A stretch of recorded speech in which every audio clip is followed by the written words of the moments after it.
Bem-vindos a mais um vídeo. Hoje nós faremos um passeio pela literatura e pela história russa, porque o meu objetivo é que você não saia desse vídeo sem entender o que é o homem supérfluo. Esse é um tipo literário que remete muito também à construção histórica e social da Rússia, e é muito importante que a gente entenda esse conceito para, de fato, entender as grandes obras da literatura russa. Esse vídeo também é uma breve introdução a esse conceito que nós também encontramos em Oblomov, do Goncharov. Essa daqui vai ser a nossa leitura da área de membros, junto com a leitura de O Vento Levou. Então, para você ter acesso tanto aos materiais, aos vídeos, quanto ao nosso grupo do Telegram para discutir, basta assinar aqui a área de membros na faixa de leituras de ficção. Você vai ter acesso tanto a essa leitura aqui, quanto também à leitura de O Vento Levou, caso queira fazer as duas, ou queira, né, só assistir ou ler um desses livros, sendo um deles o Oblomov.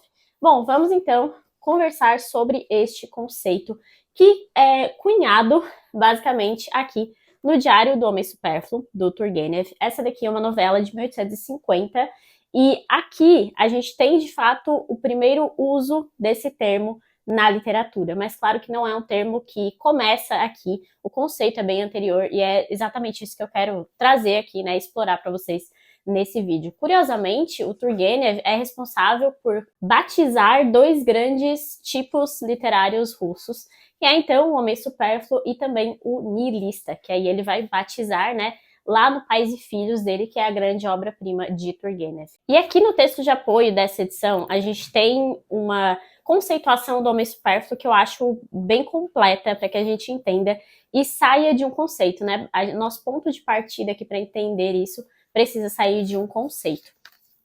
O texto é do tradutor, que é o Samuel Junqueira, aqui na minha edição da editora 34, e para ele os homens supérfluos são caracterizados da seguinte forma: jovens de origem nobre, dotados de grande capacidade intelectual e dos mais elevados princípios morais, mas também incapacitados para a ação, para a luta em nome de seus ideais, tanto devido ao sistema repressor sob o qual estão submetidos, quanto à própria educação que receberam. Aqui a gente tem um ponto de partida, então, e eu acho importante também a gente pensar que supérfluo, para nós, né, na nossa língua portuguesa, é algo meio que descartável, algo que está sobrando ali, né? Mas o supérfluo aqui, no contexto russo, também significa alguém que não se encaixa, algo que está fora do lugar. E a ideia do homem supérfluo é muito mais esse homem que não se encaixa e não consegue agir do que esse homem descartável para a sociedade. Eu acho que é importante a gente ter também em mente essa diferenciação. Bom, para a gente entender, então, como que surge esse homem supérfluo que não se encaixa, que é imóvel, que não consegue tomar atitudes e mudar, de fato, a sua realidade, nós precisamos entender um pouco o contexto histórico da Rússia. É sempre importante entender um pouco desse contexto para a gente entender as grandes obras, eu sempre falo isso aqui. E, no caso da Rússia, é especial porque esses tipos russos são muito ligados à construção da sua história. Primeiro, vamos falar de dois czares importantíssimos ali do século XVII, século XVIII na Rússia, que você provavelmente já ouviu falar nos nomes, que são, então, Pedro o Grande e Catarina a Grande. Pedro o Grande foi o fundador de São Petersburgo, né, que foi por muito tempo a capital da Rússia, e foi uma cidade praticamente artificial. Pedro expandiu muito o território do Império Russo e ele viu muitas coisas em outros impérios, e ele quis, de certa forma, incorporar alguns elementos na própria Rússia. É assim que ele constrói São Petersburgo, com base no trabalho de muitos servos, que acabam morrendo, inclusive, nesse processo. Mas, enfim, ele faz essa ampliação do território e também coloca um pouco da cultura de outros lugares que ele visitou, graças a essa criação, essa construção dessa cidade artificial, que vai aparecer tanto na literatura russa também. Já Catarina Grande, que vem um pouco depois do Pedro, ela é responsável por trazer influências filosóficas iluministas para a Rússia. Ela construiu escolas, ela se correspondia diretamente, inclusive, com filósofos como Diderot, Voltaire, ela lia Rousseau, enfim. Muitos ideais, e especialmente filosofias iluministas, que estavam sendo tão discutidas na Europa, foram introduzidas na Rússia graças a Catarina Grande. Só que, claro, tudo que é colocado assim de influência externa na Rússia tem um quê de russo, né? E a Catarina Grande é considerada dentro daquele conceito de déspota esclarecido, né? E Ao mesmo tempo que ela trouxe essas filosofias, ela também atuou com bastante mão de ferro em vários aspectos, enfim. Todos esses czares russos que a gente vai comentar aqui, ainda que alguns mais liberais que outros, todos eles foram déspotas. A gente tem que entender que o Império Russo foi uma dinastia, a dinastia Romanov, né? Ficou até 1917, até a Revolução, e eles nunca tiveram aspectos democráticos. Basicamente, o único momento em que a Rússia tem uma espécie de assembleia, que é a Duma, é já no final do reinado do Nicolau II, que foi aquele que foi deposto, né? E, enfim, ele renunciou, mas é o que é derrubado pela Revolução, lá em 1917. Então, todo esse período é de uma monarquia centralizada e também muito ligada à religião. E aí a gente está falando da Catarina Grande, que traz um pouco desses ideais iluministas aqui para a Rússia, né? E o que acontece no final desse século XVIII, que é o século em que ela reina? A Revolução Francesa, né, 1789, e depois a ascensão de Napoleão Bonaparte, que vai se autocoroar imperador em 1804. Aqui a gente tem um grande ponto de virada, porque inicialmente Napoleão até vai fazer algumas alianças com o próximo czar, que é o Alexandre I, mas depois eles vão entrar em guerra e, inclusive, a Rússia vai se aliar a outros impérios, como é o caso do Império Austríaco, por exemplo. Então vejam como que foi a sequência de fatos aqui, né, na formação da história russa. A gente tem essa filosofia iluminista entrando aos poucos, ao mesmo tempo que a gente tem uma grande ditadura, né, que não pretende ser modificada muito cedo, e logo depois disso tem a ascensão de Napoleão e uma guerra contra Napoleão. Napoleão, ainda que um imperador, ainda que com muitos aspectos ditatoriais, ele era um símbolo do fechamento da Revolução Francesa. Ele era esse ápice da Revolução Francesa, especialmente na cabeça dos russos. Então existe esse conflito interno, né? Porque você está lutando contra algo que, de certa forma, começou a ser discutido ali no seu país. E o czar dessa época, Alexandre I, ele é muito representativo, por quê? Porque quando ele entra no poder, e isso com Napoleão ainda no início do seu governo, né? Ainda nem era imperador, enfim. Alexandre I, ele começa a modernizar um pouco o Estado, ele faz algumas reformas institucionais, reformas políticas, ele pensa em realmente modernizar o Estado russo, quase que chegando perto de uma democracia, mas quando ele entra em guerra e quando a Rússia vence a guerra contra Napoleão, aí ele fica cada vez mais fechado e se volta para uma religiosidade meio mística e decide que aquilo ali tudo é uma besteira napoleônica, uma besteira francesa.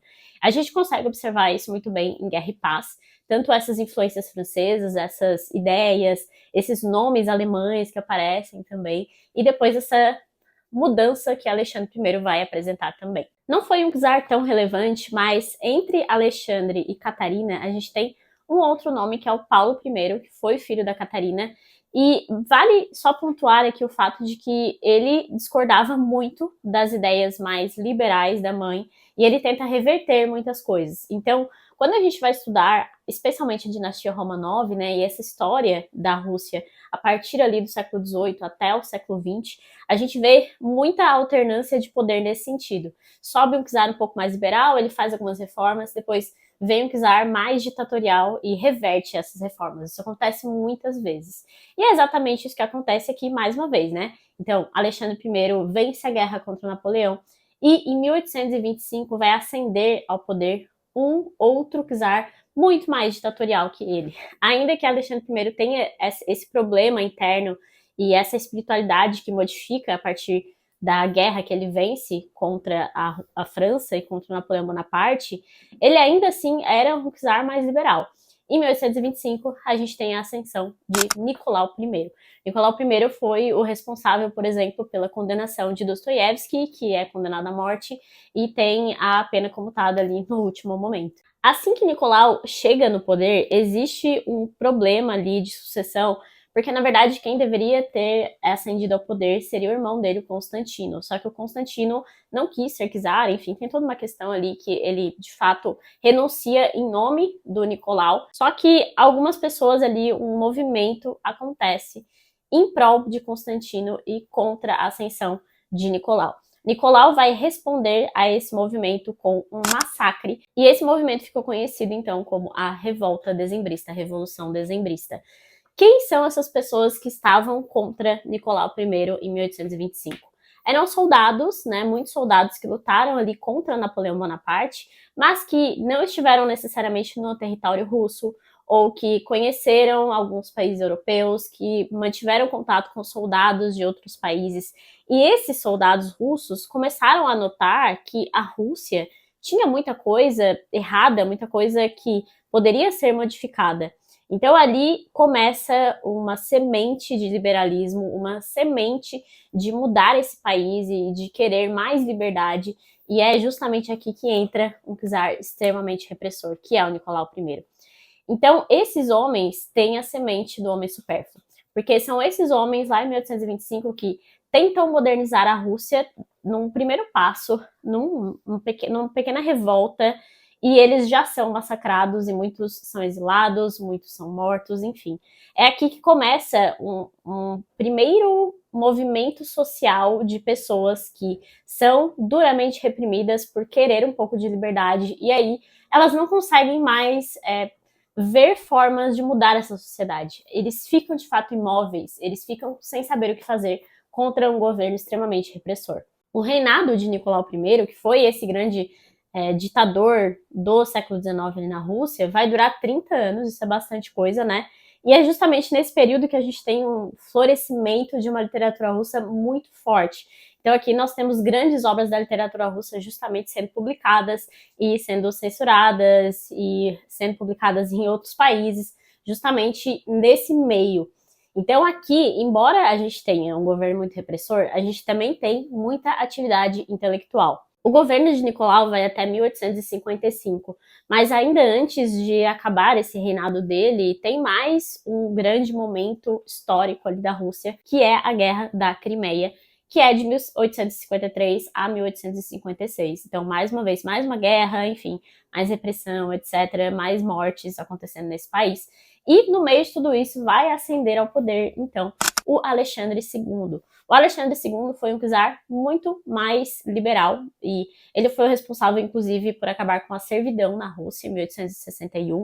E isso é um ponto central da história. A gente sempre tem que estudar essa data quando vai entender ali o contexto da literatura russa desse período.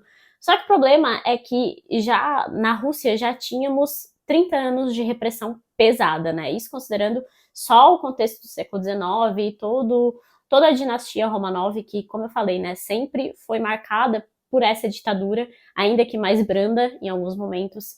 E é como se essa abertura que Alexandre II cria fosse tardia, fosse tarde demais para mudar alguma coisa. Curiosamente, esse czar, que é considerado então o libertador, foi assassinado em 1881 por grupos revolucionários. E aí começa esse fervilhamento de grupos revolucionários, que nós vamos ver muitíssimo bem em Os Demônios, de Dostoiévski.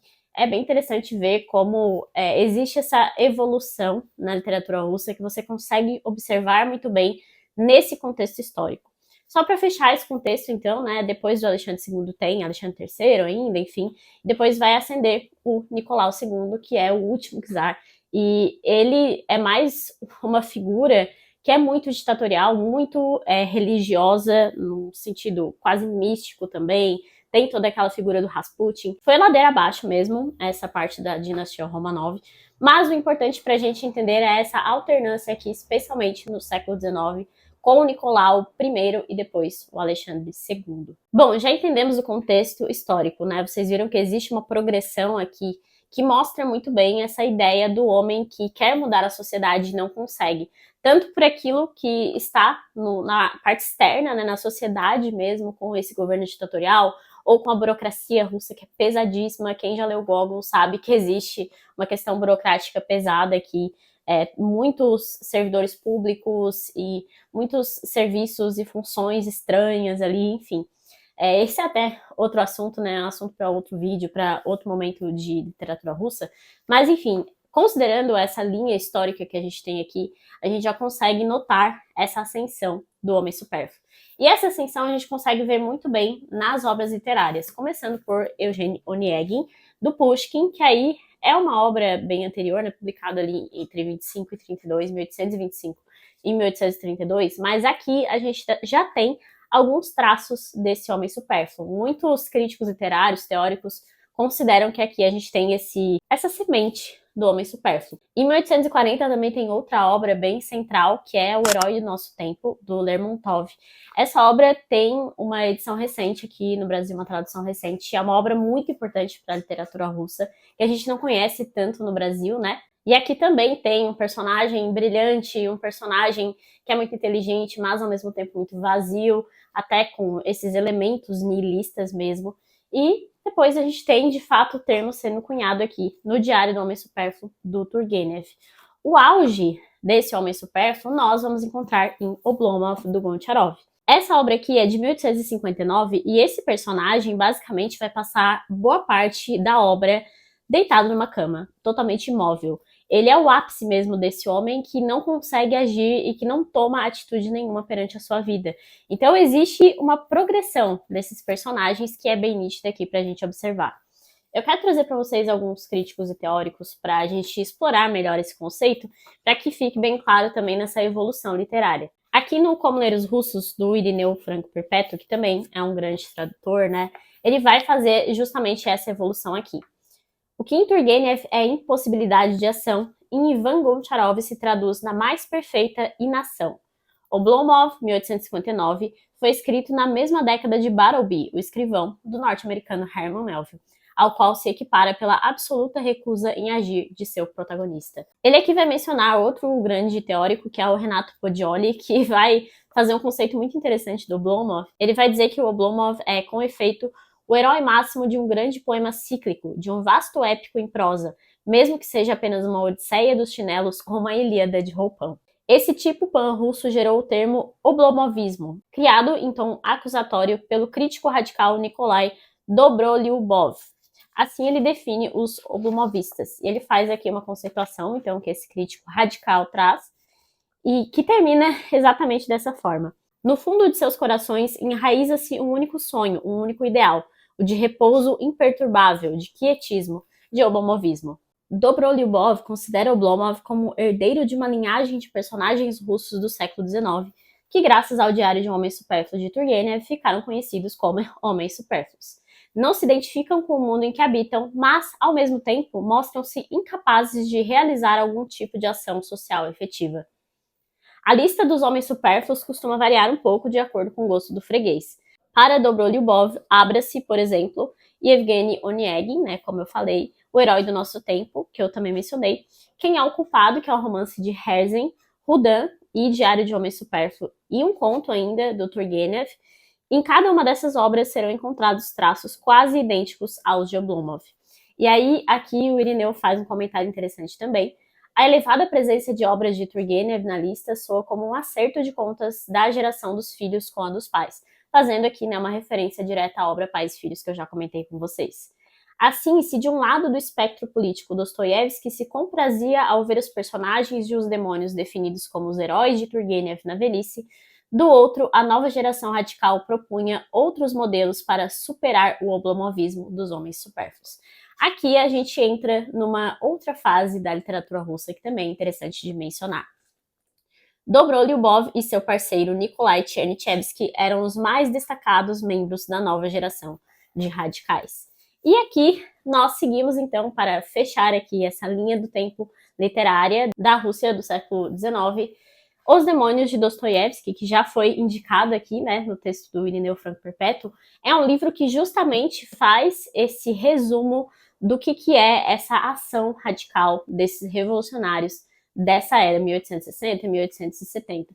Esse livro aqui foi publicado em 1872, e quando a gente vai ler sobre esse livro, vai estudar esse livro, a gente encontra com frequência o nome do Chernyshevsky. E aqui a gente vê que ele e o Dobrolyubov, esse outro crítico mencionado, eram as grandes figuras aqui representadas. Então é uma reação, né, necessariamente. A gente tem aqui a figura do homem supérfluo, que é muito relacionada com os aristocratas, esses intelectuais, essas pessoas que querem mais liberdade, que querem mudar o seu país, mas que não sabem como. E aí depois vem a geração dos revolucionários, que decidem mudar o país, mas eles decidem da pior forma possível, que é destruindo tudo, e assim surgem, então, as sementes da Revolução de 1917. Então vejam como a literatura russa consegue nos mostrar com muita clareza a história da Rússia e a história que também vai reverberar na nossa história, né? Porque a Revolução de 17 foi uma das coisas mais importantes do século XX. Então aqui a gente tem toda uma linha do tempo que vai nos explicar esses grandes fatos históricos da Rússia. Para encerrar, eu quero trazer só mais um elemento cultural que tem aqui numa História Cultural da Rússia, do Orlando Figes. Esse livro eu também vivo indicando para vocês, porque ele é muito completo para entender toda essa construção, né? É um livro que vai focar muito ali nos séculos 17 até o século 20. E, enfim, ele fala também um pouco sobre o oblomovismo, e eu queria ler para vocês justamente porque mostra como entender essas figuras aqui vai nos ajudar a entender a Revolução de 17 e o nosso próprio mundo. Os russos têm uma palavra para a inércia, oblomovshina, que vem do nobre ocioso do romance Oblomov de Goncharov, que passa o dia inteiro deitado no sofá e sonhando.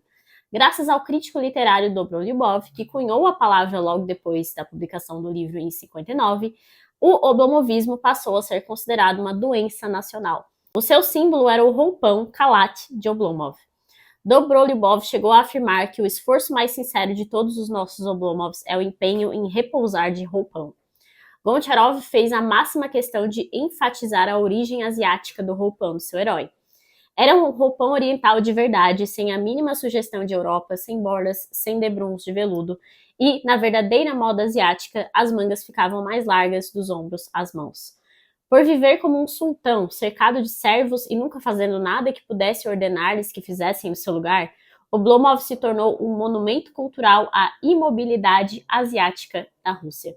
Lenin usou a palavra quando se frustrou com a dificuldade de reformar a vida social russa. O velho Oblomov está em nós, escreveu Lenin em 1920, e ainda por muito tempo precisará ser lavado, limpo, sacudido e bem espancado para que algo venha dele. Então vejam como tem esse aspecto cultural também, porque o grande ponto do livro do Figes aqui é explicar que tem vários elementos que formam a cultura russa, dentre eles elementos asiáticos. E aqui existe essa representação no roupão de Oblomov, que é também esse símbolo. Bom, como vocês puderam ver, entender esse contexto todo, entender essa figura, nos faz também compreender o século XX, entender as consequências depois dessas figuras. Mas, acima de tudo, a gente ainda tem muito a aprender com a figura do homem supérfluo, porque mesmo hoje, nesse mundo super corrido, nesse mundo rápido que nós vivemos, nós também temos os nossos momentos de inanição, os nossos momentos de não saber como agir ou de não nos sentirmos também encaixados nesse mundo novo e nesse mundo que está sempre em constante modificação. E eu acho que é muito disso que a gente encontra aqui nesse homem supérfluo, né? Tudo ao redor está mudando com uma velocidade que você não consegue acompanhar e você não consegue se encaixar e não consegue se mover, se mexer no sentido de mudar aquilo que você acha que está errado. Então é uma figura muito interessante, é um tipo literário, né, que representa não só muito da literatura e da cultura russa, mas também representa muito o que nós ainda vivemos. Como todo bom livro clássico, né, ou todo tipo literário clássico, a gente consegue ver muito dos nossos problemas contemporâneos e também entender melhor os problemas do passado. Bom, espero que eu tenha te ajudado, então, a entender a figura do homem supérfluo. Se você quiser ter acesso, né, ao conteúdo que eu vou fazer de Oblomov, é só acessar, então, a área de membros e assinar aqui nos estudos de ficção. Eu ficarei muito feliz com a sua companhia, seja para ler agora, seja para acessar os conteúdos depois. Vai ficar tudo disponível ali. Eu estou muito ansiosa para ler esse livro. Já tem muita informação, como vocês puderam ver, dos estudos, do contexto histórico que eu aprendi lendo várias dessas obras, inclusive os Romanov, do Montefiore também, que eu não coloquei aqui, mas que também me ajudou a ter essa ideia. Então, eu acho que aqui em Oblomov a gente vai ter um fechamento de muitas coisas, né, de muitos estudos anteriores. E também um livraço da literatura russa, um livro muito importante e talvez pouco mencionado, pouco estudado aqui por nós, né, que a gente sempre foca em Dostoiévski, em Tolstói, às vezes em Turgenev, mas aqui a gente também tem uma grande obra e que representa muito bem esse tipo literário do homem supérfluo. Espero que tenham gostado desse vídeo, dessa explicação, dessa introdução. Se você gostou do vídeo, deixe sua curtida, comente aí se você já leu, se você ficou com vontade de ler, qual dessas obras mencionadas mais te chamou a atenção. Lembre-se de se inscrever no canal, porque isso me ajuda bastante também. e até o próximo vídeo.